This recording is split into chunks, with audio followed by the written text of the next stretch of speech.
اتفاقية تمت امبارح في محطة عدلي منصور. قال لهم والله ما انا دافع، مش هدفع فلوس دلوقتي وهتعملوا لي خصم كمان.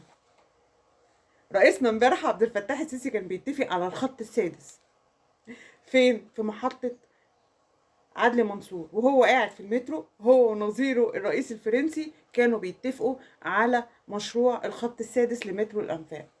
ورئيسنا كان امبارح عمال يتفاوض مع الشركات الفرنسية وعمال يفاصل معاهم، اعملوا لي خصم 10%. مش هدفع دلوقتي فلوس. تعالوا كده نسمع. مفيش فايدة. مش هدفع. C'est pour ça qu'il faut qu'on est prêt à faire une réduction importante. مش هدفع. هو ده رئيسنا، هي دي تلقائية رئيسنا. هم دولت المصريين،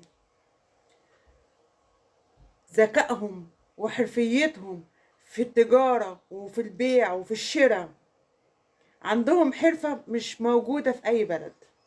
يمسكوا التراب يبقى دهب، سبحان الله. هم دولة المصريين. رئيسنا عبد الفتاح السيسي الساعة الدقيقة في ساعته بمشروع. رئيسنا عبد الفتاح السيسي بيمسك التراب يعملوا فكرة، والفكرة تتحول لذهب، تتحول لفلوس.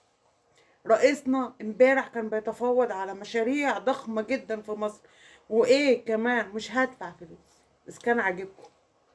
احنا ما بنقعدش كده اوامر، وما بنضيعش وقتنا كده في الساهل.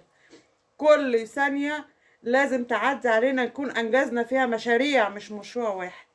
هي دي مصر، هو ده رئيس مصر اللي بيحب المصريين وبيحب بلده، بيتفاوض وبيفاصل وكل جهد بيحاول يوفر الجنيه للمصريين او بيوفروا المشروع تاني للمصريين برضو. تحيا مصر ويحيا رئيسنا عبد الفتاح السيسي، ويا رب يحفظك يا ريس، يا رب العالمين.